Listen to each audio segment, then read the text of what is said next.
सहनौ भुनक्तु सह वीर्यङ्करवावहै तेजस्विनावधीतमस्तु मा विद्विषावहै।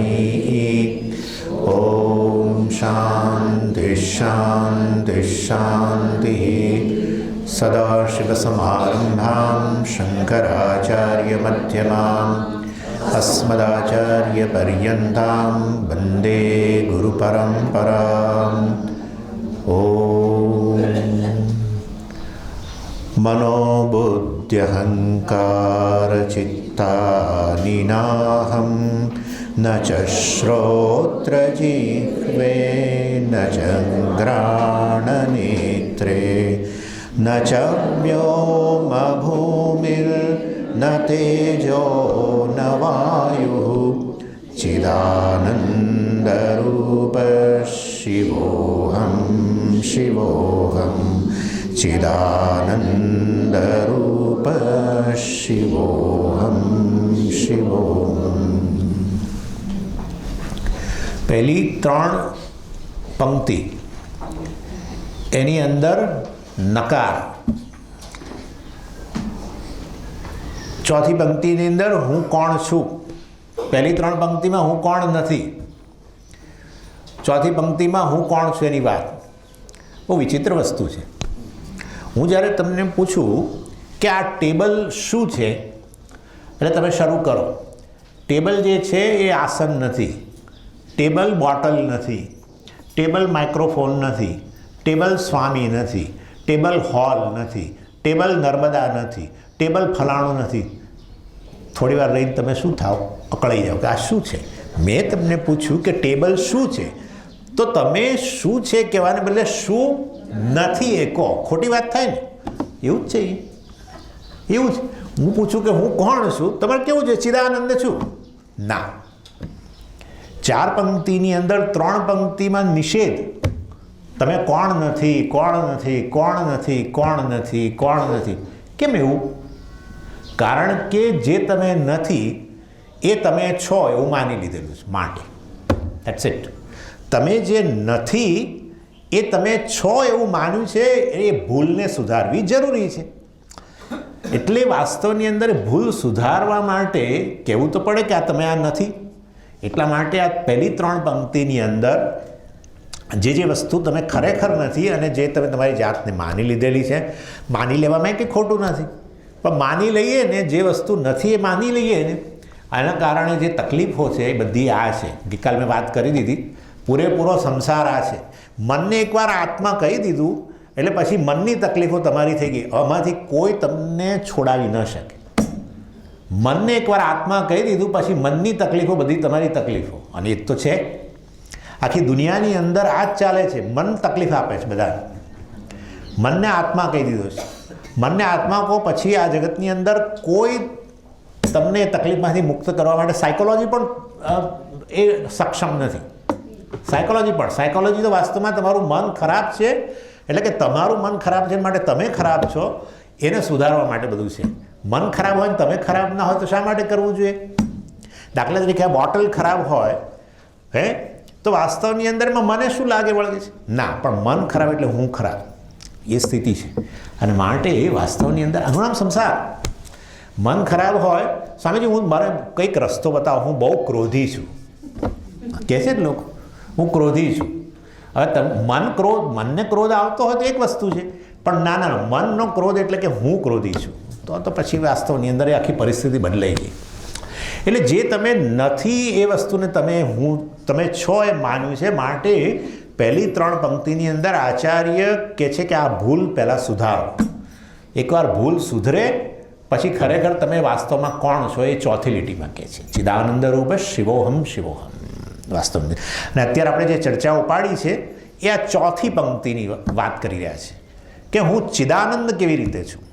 ચિત્ત એટલે શું, આનંદ એટલે શું, શિવોહમ શિવોહમ છેલ્લે શિવ શું છે વગેરે એ વસ્તુની ચર્ચા આપણે ઉપાડી છે. પછી આ જે પહેલી 3 લીટીમાં કહ્યું છે ભૂલ સુધારવાનું એ પછી કરીએ.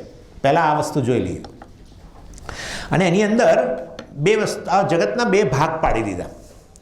આમાં એક કહ્યું કે એક છે આત્મા હું અને બીજું છે હુંથી અન્ય અનાત્મા. 2 જ વસ્તુ છે, ત્રીજી કોઈ વસ્તુ નથી. એક છે હું અને બાકી બધું હુંથી અન્ય, 2 જ વસ્તુ છે. અને એની અંદર દ્વૌહિ પદાર્થો આત્મનાત્મનૌ, 2 પદાર્થ કહે છે વાસ્તવની અંદર. કારણ કે પદ શબ્દ જે છે પદ્યતે જ્ઞાયતે અનેન ઇતિ પદમ, જેના દ્વારા વસ્તુ જણાય એને પદ કહેવાય. કોઈ પણ વસ્તુને જાણવા માટે તમારી પાસે જે પદ છે, પદ એટલે શબ્દ, વર્ડ, જેના દ્વારા તમે જાણી શકો.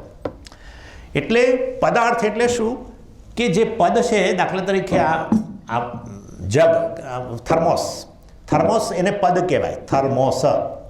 અને એના દ્વારા શું જણાય? આ પદાર્થ જણાય. એટલે કોઈ પણ વસ્તુને જાણવા માટે શબ્દનો પ્રયોગ થાય. શબ્દને પદ કહેવાય અને શબ્દથી જેનો બોધ થાય એને પદાર્થ કહેવાય. પદસ્ય અર્થ પદાર્થ. 2 પદાર્થ, આત્મા અને અનાત્મા, 2 વસ્તુ છે. આ આત્માને નહીં જાણવાને કારણે વાસ્તવની અંદર બધી તકલીફો છે. મનુષ્ય જીવનની બધી જ તકલીફો જીવન ચલાવવા સિવાયની. શરીર ટકાવવા માટે જગતમાં જે કરવું પડે કરો, પરંતુ જે બધી ઇમોશનલ ઇસ્યુઝ છે બધા એનું મૂળ કારણ આ આત્મા વિશેનું અજ્ઞાન છે. એટલે 2 વસ્તુ કહીએ અહીંયા, આત્મા અને અનાત્મા, સબ્જેક્ટ ઓબ્જેક્ટ, હું અને આ, જે રીતે ભાગ પાડવા એ રીતે. ત્રીજી કોઈ વસ્તુ નથી. એટલે હું શબ્દ દ્વારા કંઈક અર્થ રહેલો છે અને આ અનાત્મા શબ્દ છે એના દ્વારા પણ કંઈક અર્થ રહેલો છે. અને એની વાત આપણે કરી રહેલા છીએ. અને અહમ શબ્દ જે છે એના દ્વારા જે પણ અર્થ હોય અત્યારે આપણે નક્કી નથી કરતા, પરંતુ અનાત્મા દ્વારા જે અર્થ નક્કી થાય છે એમાં બધી વસ્તુ આવી જાય. દાખલા તરીકે આ ક્લિપ હું નથી, બરાબર? એટલે આને શું કહીએ આપણે? અનાત્મા. આ ફ્લાવર, આ ફૂલ જે છે એને શું કહીએ? અનાત્મા. અને ગ્લાસને શું કહીએ? અનાત્મા. આ બધી જ વસ્તુ, સૂર્ય અનાત્મા, ચંદ્ર અનાત્મા, ગ્રહ અનાત્મા, સમુદ્ર અનાત્મા, નદી અનાત્મા, પર્વત અનાત્મા. એટલે વાસ્તવની અંદર આ અનાત્મ શબ્દ જે છે એટલે કે નોન આઈ, મેં ગઈકાલે કહ્યું હતું નાહમ, અહમ અને નાહમ. એ નાહમ દ્વારા આ વિશાળ જગત જે છે એ નાહમ શબ્દ દ્વારા એનો અર્થ આપણે જાણી શકીએ. અને અહમ શબ્દ જે છે હું દ્વારા જે પણ અર્થ હોય આપણે પછી નક્કી કરીએ છીએ, એ હું શબ્દનો અર્થ પણ એના દ્વારા એક બીજી વસ્તુ નક્કી થાય. જે અહમ શબ્દનો પદાર્થ છે, અહમ શબ્દનો જે અર્થ છે એમાં ક્યારેય આ બધાનો સમાવેશ ન થાય. અને આ બધા અનાત્મ શબ્દ છે, નાહમ શબ્દ દ્વારા જેનો અર્થ વ્યક્ત થાય છે એની અંદર અહમ શબ્દ દ્વારા જે અર્થ નક્કી થતો હોય છે એ ના આવી શકે. અને આ રીતે 2 ભાગ પડી જાય છે. ના સ્વામીજી, ત્રીજી વસ્તુ છે અને એ છે ઈશ્વર. એટલે હું અને આ, એ સિવાય ત્રીજી વસ્તુ છે ઈશ્વર. ઈશ્વર નામની ત્રીજી વસ્તુ નથી.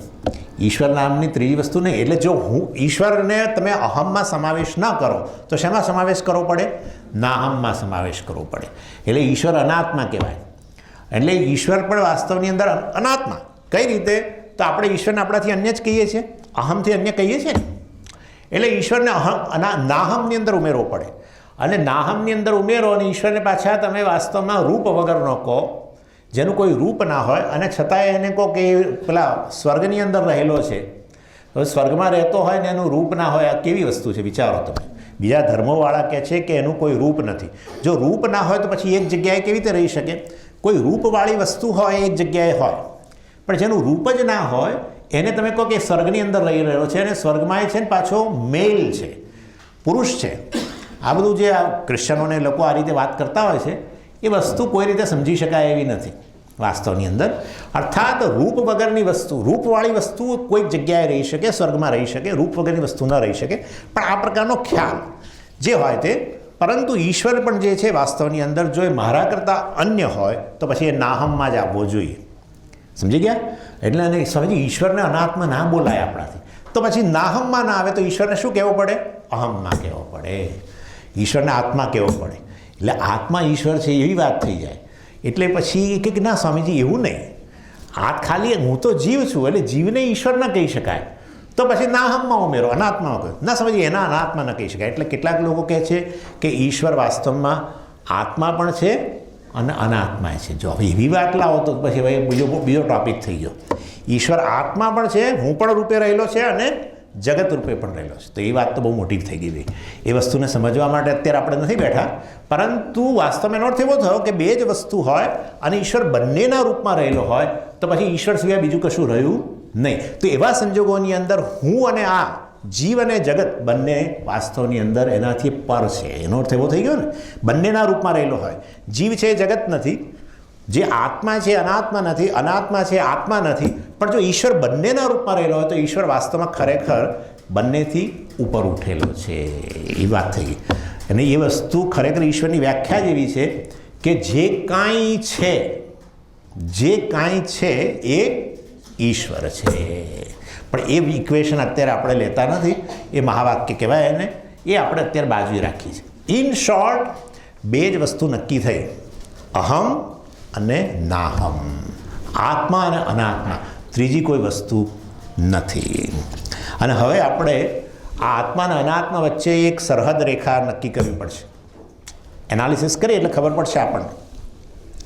એટલે અહમ અને નાહમ વચ્ચેની રેખા એ જે છે કેવી રીતે નક્કી થશે?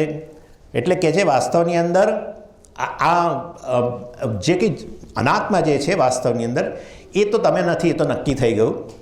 અને એટલે હું દાખલા તરીકે આ જે વસ્તુ છે, આ ક્લિપ એ અનાત્મા છે અને હું આત્મા છું. અમારી બંનેની વચ્ચેનો ભેદ ક્યાં પડે છે?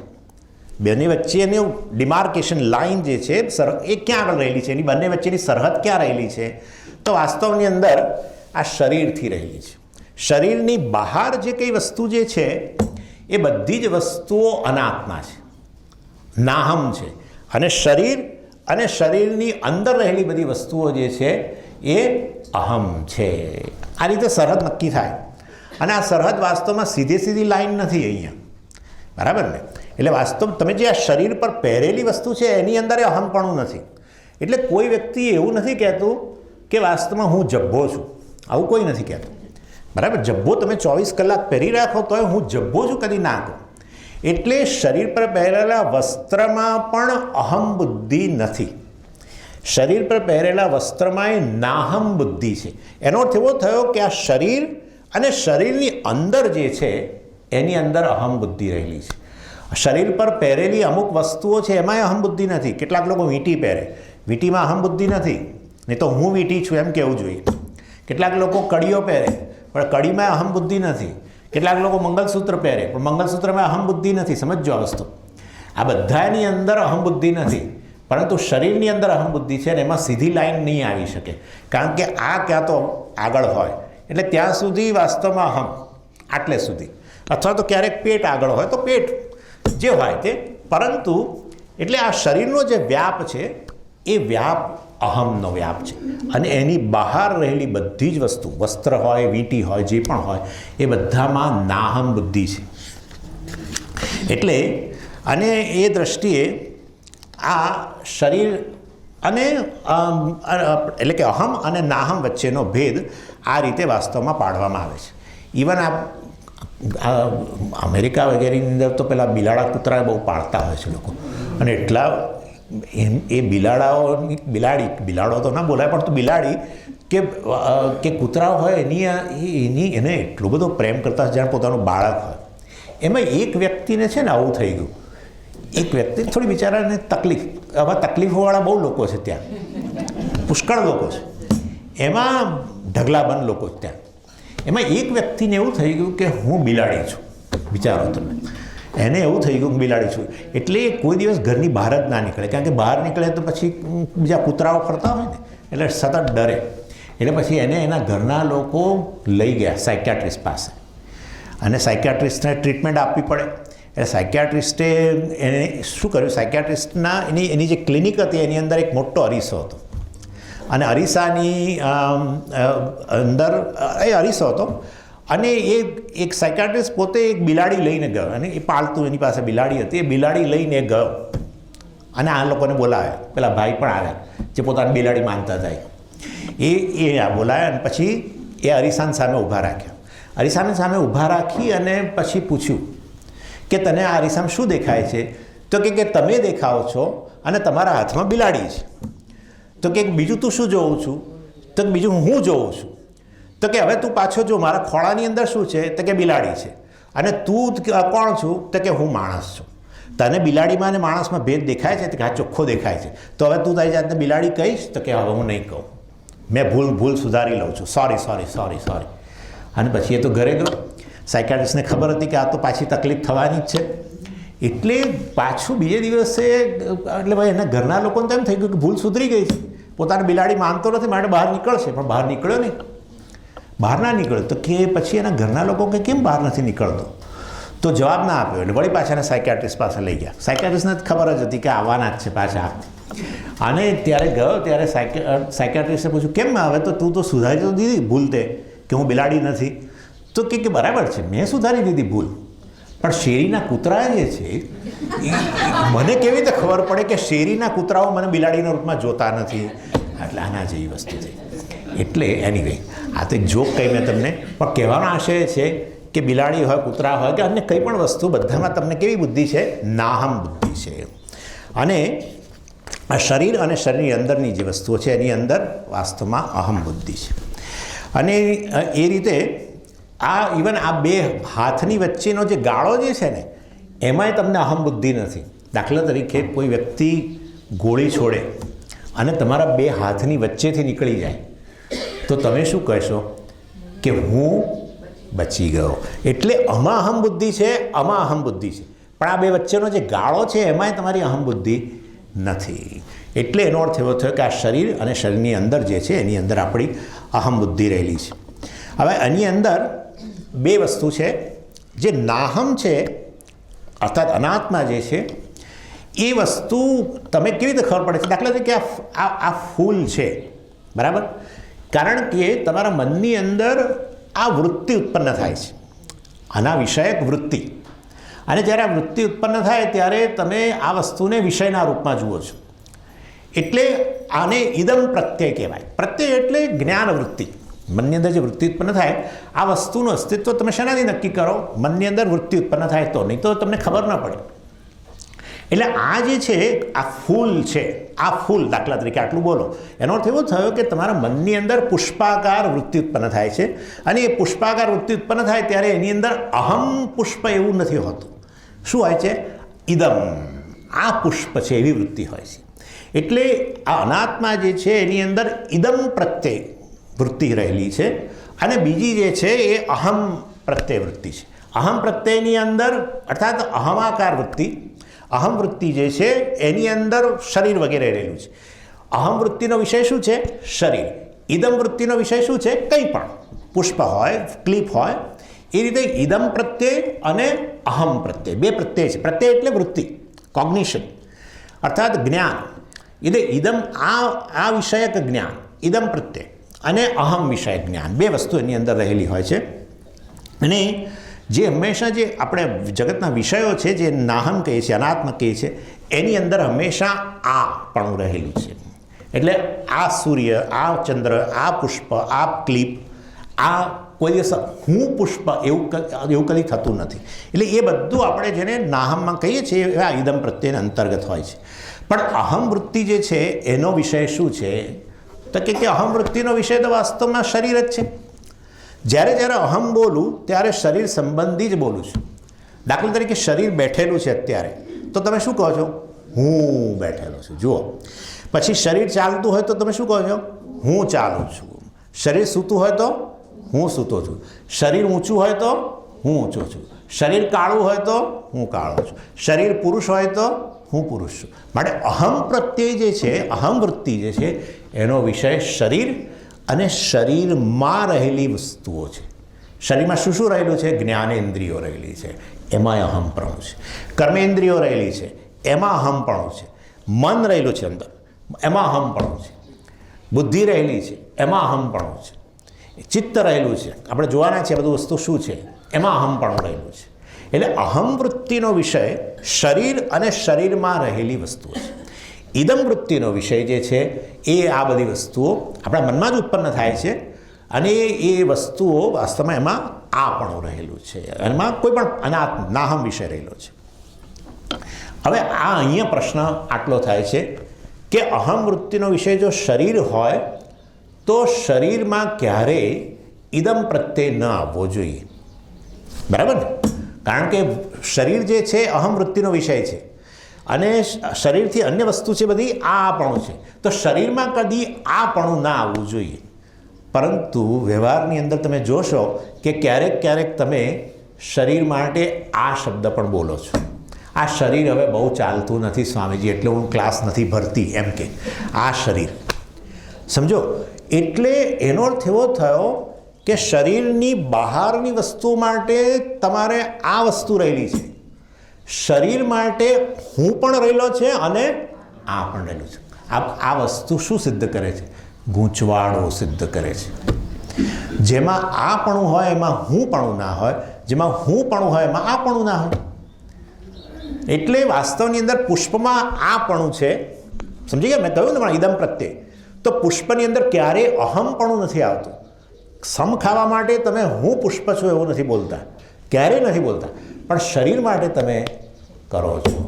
શરીર માટે વાસ્તવની અંદર અહમ પ્રત્યે પણ વાપરો છો અને શરીર માટે ઇદમ પ્રત્યે પણ વાપરો છો.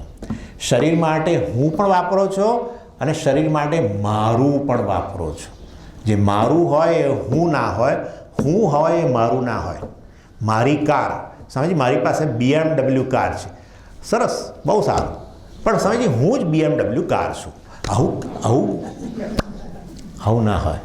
એટલે એ બતાવે છે કે અહીંયા ગૂંચવાડો છે. આ 6 શ્લોકોની અંદર આ ગૂંચવાડો દૂર કરવાનું કાર્ય દરેકે દરેક શ્લોકની પહેલી 3 લીટીમાં છે. સમજી ગયા હવે? હા. ક્યારેક મારું મન, ક્યારેક હું જ મન, ક્યારેક મારી બુદ્ધિ, હું જ બુદ્ધિ. તો પછી એવું એ વસ્તુ જો સત્ય હોય તો પછી મારી કાર, હું જ કાર, એવું કહો? ના, એ નહીં કહું. તો પછી મારું મન કેવી રીતે તમે બની ગયા? હું કેમ એને કહો છો? એ ખબર નથી, એ વસ્તુ મને ખબર નથી. અર્થાત મને વસ્તુ વિશે આપણે મોટે ભાગે અમેરિકાના લોકો તો આમ ખભા હલાવે, ખબર નથી એના માટે, ખબર નથી એ વસ્તુ સાચી. જાણવાની ઉત્સુકતા પણ ન હોઈ શકે, અથવા જાણવાની ઉત્સુકતા છે કે આવું કેમ છે. 3 વસ્તુ છે. અને એવી જાણવાની ઉત્સુકતા હોય ત્યારે પછી ઈશ્વરનો અનુગ્રહ કહેવાય. કારણ કે વાસ્તવની અંદર શરીરને અહમ કયા પછી જે તકલીફો છે એમાં બધી જ તકલીફો આવી ગઈ. મૃત્યુનો ભયથી માંડીને બધું જ આવી ગયું. બધી જ ગ્રંથિઓ છે મનુષ્યની અંદર, એ બધી ગ્રંથિઓમાં જે એને ચૂભી રહી છે એનું કારણ શરીરમાં અહમપણું છે. કે બેમાંથી એક જ નક્કી કરો, શરીરમાં ઇદમ અથવા શરીરમાં અહમ. શરીર જ હું છું એવું, પણ એવું છે નહીં, ગૂંચવાડો છે, એ રહેલો છે. હવે બેમાં જો ગૂંચવાડો હોય તો સ્વામીજી હવે કઈ કેટેગરીમાં મૂકીશું એ નક્કી કરવાનું છે. અહીંયાથી વેદાંતની શરૂઆત થાય. હું શરીર છું એ વસ્તુ વાસ્તવમાં મારો જે નિર્ણય છે એ નિર્ણય ખોટો છે એ વસ્તુ વેદાંત સિદ્ધ કરે. આ બહારની વસ્તુ હું નથી, એમાં કંઈ બહુ મોટી વસ્તુ નથી. આ પુષ્પ હું નથી, એ મારા માટે કંઈ વેદાંતની જરૂર નથી. પણ શરીર હું છું એ કહેવું બહુ જ મોટો ગૂંચવાડો, અને એના માટે વાસ્તવની અંદર અહીંયા શરૂઆત થાય છે. હવે આપણે જોઈએ શરીરને ઇદમ પ્રત્યયમાં મૂકવો, ઇદમ પ્રત્યયનો વિષય ગણવો જોઈએ કે અહમ પ્રત્યયનો વિષય નક્કી કરવા માટે આ એન્ક્વાયરી. જ્યારે તમે એમ કહો છો કે હું ઊંચો છું, એવું કયા આધારે કહો છો? શેના આધારે કહો છો? સમજીએ તો હું તો છે ને બાસ્કેટબોલ પ્લેયર છું ને એટલે હું ઊંચો છું. એ કમોન, બાસ્કેટબોલ પ્લેયર છું માટે ઊંચો છું એવું નથી. હા, ઉલટું છે. તો હું ઊંચો છું કેવી રીતે ખબર પડી તમને? સમજી, હમણાં જ 3 દિવસ પહેલાં જ મેં મારી હાઈટ માપી. અર્થાત તમે તમારી હાઈટને જાણો છો. તમારી હાઈટ એટલે અહીંયા કોની? શરીરની હાઈટ. જો તમે તમારા શરીરની હાઈટ જાણતા હો તો એ શરીર વાસ્તવમાં ઇદમમાં મૂકવું જોઈએ કે અહમમાં મૂકવું જોઈએ? મને કહો. આ પુષ્પ જે છે એને તમે જાણો છો, ઇદમ પ્રત્યેનો વિષય, બરાબર છે? તો એને તમે આ કહો છો. એવી રીતે શરીરની ઊંચાઈ જો તમે જાણતા હો, એટલે કે શરીર તમારા જ્ઞાનનો વિષય બનતું હોય, તો શરીરને ઇદમમાં મૂકવું જોઈએ કે અહમમાં મૂકવું જોઈએ? ઇદમમાં મૂકવું જોઈએ. હબ્બા. એટલે વાસ્તવની અંદર હું ઊંચો છું એવું તમે ત્યારે જ બોલી શકો કે જ્યારે તમે તમારા શરીરને ઊંચું જાણતા હોય તો જ. નહીં તો ના બોલી શકો. નહીં તો ના બોલી શકો. અર્થાત હું કાળો છું ત્યારે એમ જ કહી શકો કે હું ગોરો છું. બાપા, કાળો જવા દો. એટલે હું ગોરો છું ત્યારે જ કહી શકું કે જ્યારે મારું શરીર ગોરું છે એવી મને ખબર હોય તો. જો મારું શરીર ગોરું હોય ને એ મારા જ્ઞાનનો વિષય બનતો હોય તો એ ઇદમ પ્રત્યેમાં મૂકવો જોઈએ. વિષય ઇદમ પ્રત્યેનો કે અહમ પ્રત્યેનો? હું તો જાણનારો છું, એ જાણવાનો વિષય છે. જેવી રીતે આ જાણવાનો વિષય છે એની આ ઇદમ પ્રત્યેનો વિષય બને છે, એવી રીતે શરીર અને શરીરના ગુણધર્મો બધા જ વાસ્તવની અંદર હું જાણતો હોઉં છું. અને માટે શરીરને પણ વાસ્તવમાં શેમાં મૂકવું જોઈએ? ઇદમ પ્રત્યેના વિષયમાં મૂકવું જોઈએ. અને એ વસ્તુ અહીંયા કહેવામાં આવે છે. પણ સ્વામીજી, એવું હોય તો ખરેખર આ શરીરને મારું પણ હું શા માટે કહું? આ ક્લિપને કદાચ હું મારી નથી કહેતો, આ વસ્તુને હું મારી નથી કહેતો, પરંતુ આ શરીરને તો સતત હું મારું જ કરું છું. કેમ? તો હોઈ શકે સ્પેશિયલ રિલેશનશિપ. એવું છે, હજારો ઘર હોય, એમાંથી બધા ઘર તમારા ના હોય, એક ઘર તમારું હોય. હજારો વ્યક્તિ હોય, એમાંથી એક વ્યક્તિ તમારા પત્ની હોય કે તમારા પતિ હોય. બધા પતિ કે પત્ની ના બની શકે. એટલે તમારી સ્પેશિયલ રિલેશનશિપ હોય. પણ રિલેશનશિપ સંબંધની અંદર શું હોય? એટલીસ્ટ 2 વસ્તુ હોય સંબંધમાં. નહીં તો સંબંધ જ ના હોય. સ્વામીજી, મારી સાથે જ સંબંધ છે, મારે કોઈ સાથે સંબંધ નથી. ભાઈ, વાત રવા દો. સંબંધની અંદર 2 વસ્તુ હોય. દ્વિનિષ્ઠ સંબંધ. દ્વિનિષ્ઠ હોય એટલે જ્યારે તમારા શરીર સાથે સંબંધ છે, કયા પ્રકારનો સંબંધ છે? મારું શરીર છે. તો એ દ્રષ્ટિએ તમે છો અને તમારું શરીર છે, વાત બરાબર છે. પણ તમારું શરીર તમે નથી. આટલું નક્કી થઈ ગયું. બહુ મોટો ફેર પડી જાય. અર્થાત શરીર એ પણ વાસ્તવમાં આ પુષ્પની જેમ જ્ઞાનનો વિષય છે. ઇનફેક્ટ જગતની કોઈ પણ વસ્તુ કરતાં હું તમારા શરીર વિશે 10 વાક્યો લખી શકું, પણ હું મારા શરીર વિશે આખો નિબંધ લખી શકું ને. એનો અર્થ એવો થયો કે મારું શરીર મારા માટે અત્યંત નજીકનું જ્ઞાનનું સાધન છે. જ્ઞાનનો વિષય છે. જ્ઞાનનું સાધન નહીં, જ્ઞાનનો વિષય છે. અત્યંત નજીકનું. એટલા માટે તો લોકો રજા લેવી હોય, પત્નીએ કહ્યું હોય કે આજે પિક્ચર જોવા જવાનું છે, વહેલા આવી જજો ઓફિસમાંથી. અને પહેલો ઓફિસમાંથી રજા ના મળે એમ હોય એટલે તરત પછી જઈને બહારનું કાઢે. ઓફિસમાં જાય એટલે થોડી વાર થાય, આજે મને કમરમાં બહુ દુખે છે. પેલો બોસ ક્યાં જોવા ગયો કે તમને કમરમાં દુખે છે કે નહીં? તમારા કમરનો દુખાવો તમને જ ખબર હોય, તમારા માથાનો દુખાવો તમને જ ખબર હોય. અન્યના માથાનો દુખાવો એ તો ઘેર વર્ણન કરે, પણ એ સાચું કરે છે ખોટું કરે છે કોઈને ખબર ના પડે. અર્થાત ઇન શોર્ટ, તમારું શરીર જે છે એ મારા માટે જ્ઞાનનો વિષય છે. એટલું જ નહીં, મારું શરીર પણ મારા માટે જ્ઞાનનો વિષય છે. તમારા શરીર વિશે મને જેટલું જ્ઞાન છે એના કરતાં મારા શરીર વિશે મને અનેક ઘણું જ્ઞાન છે. એટલે જેવી રીતે આ જ્ઞાનનો વિષય જેને નાહમ કહ્યો, હું તો જાણનારો, આ જાણવાનો વિષય, એવી રીતે શરીર પણ વાસ્તવની અંદર નાહમ છે, જ્ઞાનનો વિષય છે. શરીર અને શરીરના ગુણધર્મો જે છે એ બધા જ શરીરના ગુણધર્મો એટલે ઊંચાઈ છે, જાડાઈ છે, સ્વાસ્થ્ય છે, લિંગ છે, દેખાવ છે, આ બધી વસ્તુ, ઉંમર છે, આ બધી જ વસ્તુઓ તમારા જ્ઞાનનો વિષય છે. અને માટે શરીર હું છું એ કહેવું મોટી ભૂલ છે. અને માટે શરીરનું મૃત્યુ, મારું મૃત્યુ એ પણ મોટી ભૂલ છે. વાસ્તવની અંદર આ રીતે અહીંયા પહેલું જે છે સ્થૂળ શરીરના સંદર્ભની અંદર આ રીતે કહેવામાં આવે છે. એટલે આપણે શરીરને અહમ કહેવા દ્વારા છે ઇદમ પ્રત્યેનો વિષય, પણ એને અહમ પ્રત્યેનો વિષય કહેવા દ્વારા વાસ્તવની અંદર ગૂંચવાડો જે થયો છે એ ગૂંચવાડાનો દૂર કરવા માટે જ મનોબુદ્ધિ, અહંકાર, ચિત્તાની નાહમ વગેરે ન ચ ઘ્રાણ નેત્રે શ્રોત્ર વગેરે વગેરે વગેરે વગેરે, અને આ પછી સ્થૂળ શરીર માટેના મહાભૂતો વગેરેનું પણ વર્ણન એની અંદર રહેલું છે. એટલે આને અહીંયા વિવેક જ્ઞાન કહેવાય. અને વિવેક જ્ઞાન દ્વારા, વિવેક જ્ઞાન એટલે શું? બે વસ્તુનું પૃથક્કરણ, આત્મ અનાત્માનું પૃથક્કરણ.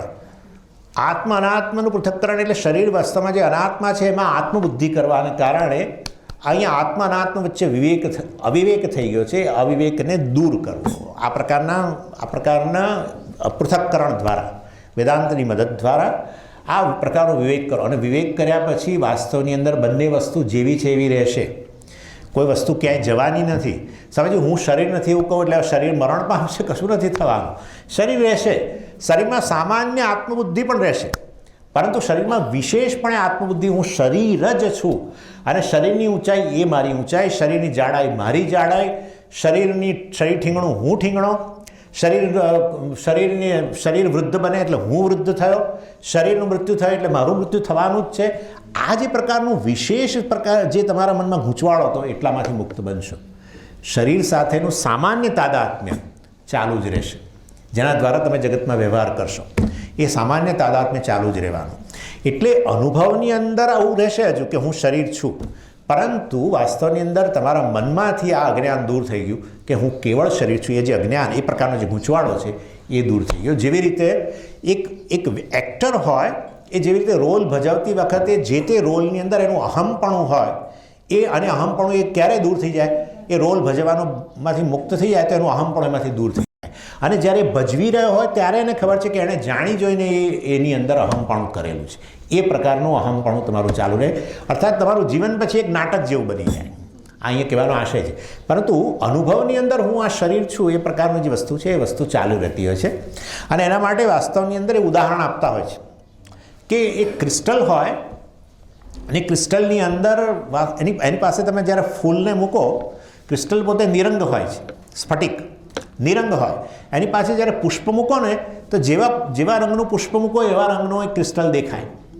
એટલે જાંબલી રંગનું પુષ્પ મૂકો તો જાંબલી દેખાય. તમે માનો કે વાસ્તવમાં તમને ખબર નથી ક્રિસ્ટલ છે, એટલે તમે એને કોઈ કલરિંગ સ્ટોન, કોઈ હોય છે ને રંગીન પથ્થરો બધા મળે છે, એવો પ્રકારનો પથ્થર માની લો. પછી એને દૂર કરીને જો ગુલાબને મૂકો તો લાલ રંગ દેખાય, તો લાલ રંગનો પથ્થર દેખાય. અને જ્યારે આ રીતે તમારી હાજરીમાં જે કલર બદલે ત્યારે તમારા ચહેરા પર સ્માઇલ આવે. એ સ્માઇલ શેનું હોય છે કે તમે જાણી ગયા કે ખરેખર વાસ્તવમાં એ કોઈ રંગીન પથ્થર નથી, એ શું છે? ક્રિસ્ટલ છે. તમારું જ્ઞાન કેવું બની ગયું? ક્રિસ્ટલ ક્લિયર બની ગયું. હવે ક્રિસ્ટલ ક્લિયર જ્ઞાન તમારું થયું. એટલા માટે ક્રિસ્ટલ ક્લિયર શબ્દ વપરાતો હોય છે કે ક્રિસ્ટલને તમે રંગીન જોઈ રહ્યા હો. સમજવા બહુ મોટી વાત કરવા જઈ રહ્યો છું. રંગીન જોઈ રહ્યા હો, તમારા અનુભવની અંદર રંગીન પથ્થર હોય ત્યારે જ તમે વિવેક કરીને એ વસ્તુને કલરલેસ ક્રિસ્ટલ, નિરંગ ક્રિસ્ટલ તરીકે તમારી બુદ્ધિમાં જુઓ છો. બહાર નહીં. બહાર તો હજુ કલર દેખાય છે, બહાર તમે દૂર નહીં કરી શકો. સમજાય છે હું શું કહું છું? બહાર તમે એને નિરંગ ન કરી શકો, કારણ કે આ પડેલું હોય એની જોડે તો એ હંમેશા રંગીન દેખાવાનું જ છે. પણ તમારી બુદ્ધિમાં તમે પૃથક્કરણ કર્યું કે આ રંગ જે છે એ આના કારણે છે. વાસ્તવમાં ક્રિસ્ટલ જ્યારે રંગીન દેખાય ત્યારે પણ એ જ વખતે જ એ નિરંગ છે. સમજો.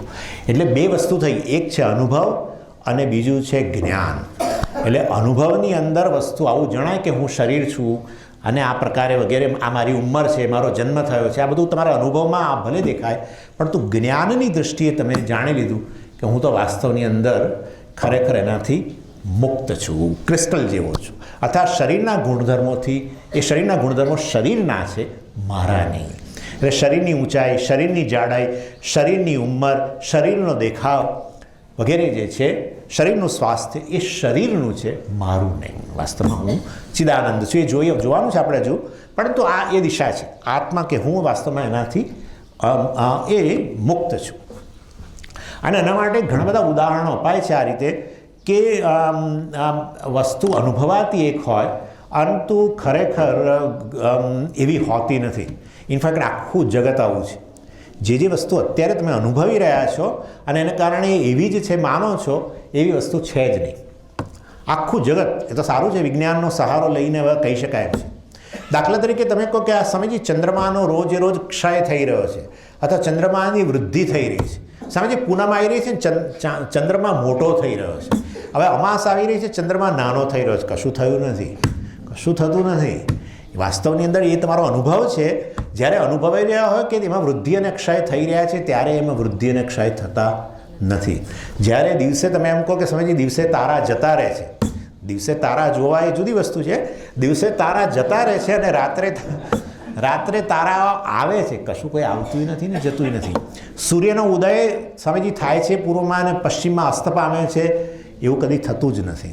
આ આકાશ જે છે, આ તમને બતાવું છું, આપણા આ સમગ્ર જગત મિથ્યા કે માયા કેમ કહે છે તમે જોઈ લો. આ આકાશ જે છે સ્વામીજી, એ તો એક ભૂરા રંગનો ડોમ છે, કેલિકો ડોમ છે ને આપણે, ભૂરા રંગનો કેલિકો ડોમ, કેલિકો ડોમ નહીં, ભૂરા રંગનો ડોમ છે સ્વામી. આવું કશું છે જ નહીં. બ્લેક કાળું અવકાશ છે, કાળું બિલકુલ. પણ સમજીમાં સૂર્યના કિરણો પડતા, સૂર્યના કિરણો પડતા પણ તમે જેમ પેલો તારો જોતા હોય છે એવું જ હોય. રાત્રે તારા જુઓ છો, તેથી આખું વાસ્તવમાં જેમ પેલો આકાશ પ્રકાશિત થતું નથી એવું જ હોય છે. અર્થાત જે વસ્તુ જેવી અનુભવો છો એવી એ છે નહીં. તમે સમુદ્રને ભૂરો જુઓ છો, મેં પોતે કરેલું છે. એકવાર બહુ પહેલાંની વાત છે, મને એમ કે સમુદ્રનું પાણી ભૂરા રંગનું છે, એટલે મેં બકેટો ભરીને બહાર કાઢી. એકે બકેટની અંદર ભૂરો રંગ દેખાયો નહીં મને. એટલે કહેવાનો આશય એવો છે કે જે વસ્તુ જેવી અનુભવાય છે એવી નથી. માટે સમજી, હું શરીર છું એવો મારો અનુભવ છે, હું કાળો છું એવો મારો અનુભવ છે, હું ગોરો છું એવો અનુભવ છે, મને 50 વર્ષ થયો મારો અનુભવ છે, મારો જન્મ થયો છે મારો અનુભવ છે. ભલે અનુભવ રહ્યો, સત્યતા કંઈક બીજી જ છે. અને સત્યતા વાસ્તવમાં આવી છે, તમારો જન્મય થતો નથી ને તમારી કોઈ ઉંમરે નથી ને તમારો કોઈ રંગે નથી, તમારો કોઈ દેખાવે નથી, તમારી કોઈ ઊંચાઈ નથી. અને માટે આ બધા મનની અંદર આ અહમ વિશેના આ બધા નિર્ણયો વાસ્તવની અંદર જે છે એ નિર્ણયોના આધારે જે દુઃખી થાવ છો, બરાબર ને. કોઈક તમને કહે કે સ્વામી તમારો દેખાવ તો જુઓ, તમે કેવા ટાલવાળા ને કેવા છો, એટલે ભાઈ આપણને નડે તો ખરું કે આ વાળ ભગવાને આપ્યા હતા, કોણ જાણે લઈ લીધા બહુ ઝડપથી. આમ આ તો એક્ઝામ્પલ આપું છું તમને. એટલે કહેવાનો આશય એ છે કે પોતાના વિશેની જે કંઈ ગ્રંથિઓ છે, જે વાસ્તવમાં સંસારનું કારણ છે, એમાંથી આ રીતે વ્યક્તિ વિવેક વિચારથી મુક્ત થઈ શકે છે. એટલે જે કંઈ આપણી આંખ રિપોર્ટ કરતી હોય છે એ સાચું નથી હોતું. જે આપણે સાંભળતા હોઈએ છીએ વાસ્તવમાં સાચું નથી હોતું. આપણે જે વસ્તુ આપણે જેવી અનુભવીએ છીએ એવી જ એને સત્ય માની લેતા હોઈએ છીએ, એવી જ છે એવું માની લેતા હોઈએ છીએ. વાસ્તવમાં એવું છે નહીં. માટે જગતને જેવું અનુભવીએ છીએ, માટે જગત સત્ય છે એવું આપણે કહી દેતા હોઈએ છીએ, એવું છે નહીં. વાસ્તવ મિથ્યા છે વગેરે એ ચર્ચા આગળ આવશે. પરંતુ આ આપણે અહીંયા આ રીતે શરૂ કર્યું. એટલે મન, બુદ્ધિ, ચિત્ત, અહંકાર, નાહમ. મનને અહમ કહો છો, નાહમ છે. બુદ્ધિ નાહમ. અને વાસ્તવમાં આ બુદ્ધિના ધર્મો, બુદ્ધિમાં કંઈક જ્ઞાન રહેલું છે. બુદ્ધિ સમજી, મારી બુદ્ધિ તો બેર મારી ગઈ છે, મારી બુદ્ધિ બુઠ્ઠી થઈ ગઈ છે. વાસ્તવમાં મારી બુદ્ધિ કહો તો બહુ સારું છે એટલું, પણ જ્યારે કહી રહ્યા હોય મારી, ત્યારે એની અંદર અહમ પણ રહેલું છે. મારું અને હું ક્યારેય એક ના હોય, આટલું મનમાં રાખો. મારું અને હું એક ના હોય. મારું બાળક હું નથી એટલું તો નક્કી. ભલે ગમે એટલી આત્મબુદ્ધિ હોય તો બાળકને ખવડાવતા હોય તો વાસ્તવમાં હું ખાઈ રહ્યો છું એવું નથી હોતું. બાળકને તમે કોઈક કેજી વગેરેની અંદર એડમિશન લઈ રહ્યા હોય ત્યારે મારું એડમિશન લેવાઈ રહ્યું છે એવું નથી હોતું. બાળકની ઉંમર 3 વર્ષની હોય તો તમે એવું નથી કહેતા હું 3 વર્ષનો છું. સમજો, એટલે જે મારું હોય એ હું ન હોય. એટલે જ્યારે તમે કહી રહ્યા મારી બુદ્ધિ બેર મારી ગઈ છે, મારા મનમાં તો આવું જ નથી વગેરે વગેરે, ત્યારે પછી એની અંદર એને અહમ કહેવાનો કોઈ અર્થ નથી. પણ કહો છો એ ગૂંચવાડો દૂર કરવો એ પહેલી 3 લાઈનનું કામ છે.